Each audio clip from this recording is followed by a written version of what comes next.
Hello everyone. तो आज हम सीखने जा रहे हैं रोल्स थ्योरम के बारे में।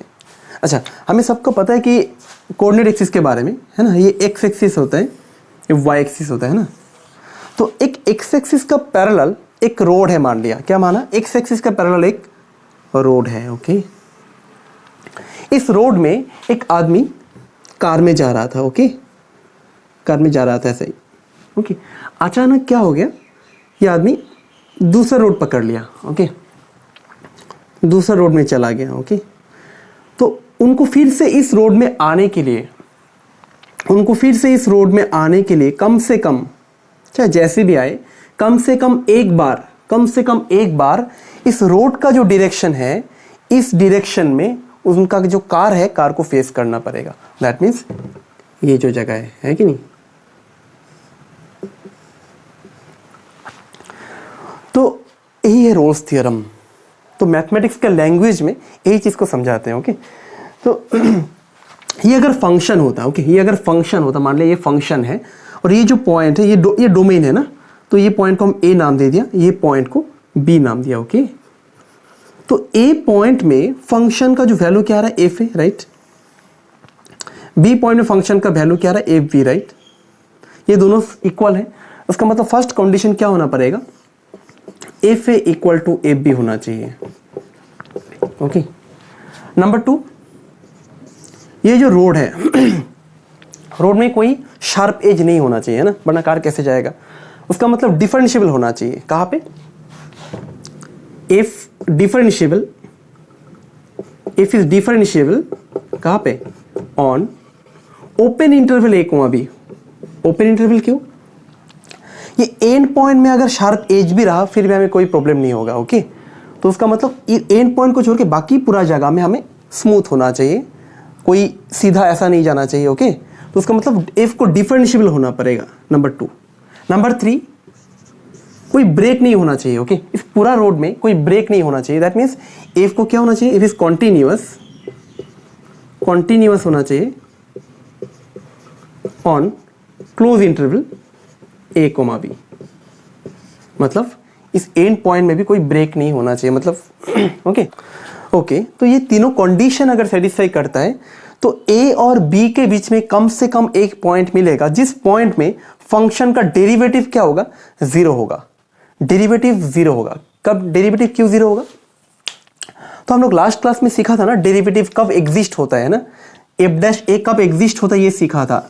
एफ एक्स जो है किसी एक point X equal to A point में कब एग्जिस्ट होता है वो सीखा था, एफ डैश एक्स, है कि नहीं। तो एफ डैश ए का मीनिंग क्या है, डेरिवेटिव, किसी एक पॉइंट में फंक्शन का डेरिवेटिव का मीनिंग क्या है। F dash A equal to क्या होता है, slope of the tangent at A comma F ए।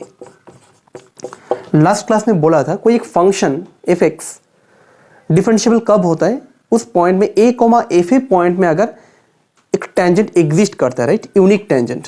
तो उस टेंजेंट का जो स्लोप होगा उसको हम क्या बोलते हैं, एफ डैश ए। उस टेंजेंट का जो स्लोप होता है उसको हम क्या बोलते हैं, एफ डैश ए। स्लोप मींस जो टेंजेंट है पॉजिटिव एक्स एक्सिस के साथ जो एंगल करता है, अगर एंगल थीटा करता है तो टेन थीटा को हम क्या बोलते हैं, एफ डैश ए, है कि नहीं। तो यहां पे देखा, ये सी पॉइंट में, मतलब सी पॉइंट में डेरिवेटिव का मतलब क्या है, C comma F C, right. ये पॉइंट क्या है, सी कॉमा एफ सी।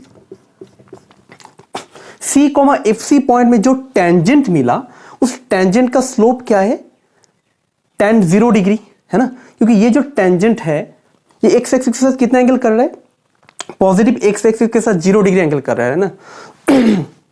उसका मतलब tan 0 डिग्री, राइट। सो tan 0 डिग्री क्या होता है, 0 होता है। सो इस पॉइंट में जो डेरिवेटिव होगा एफ डैश सी क्या हो रहा है, 0 हो रहा है। उसका मतलब देयर एग्जिस्ट क्या होगा, there exist at least one point C belongs to open interval A comma B such that F dash C equal to 0। क्यों एटलीस्ट, क्यों, रोड अगर ऐसे हो रहा है तो एटलीस्ट एक बार हो रहा है ना, मतलब एक बार हो रहा है कि नहीं। रोड अगर ऐसे होता, रोड अगर ऐसे होता तो कितना बार हो रहा है, ये इस पॉइंट में ये जो पॉइंट है, इस पॉइंट में डेरिवेटिव जीरो हो रहा है, मतलब इस पॉइंट में जो कार था, कार का फेस क्या हो रहा है, इस रोड का पैरेलल हो रहा है, इस रोड का डायरेक्शन में जा रहा है कि नहीं।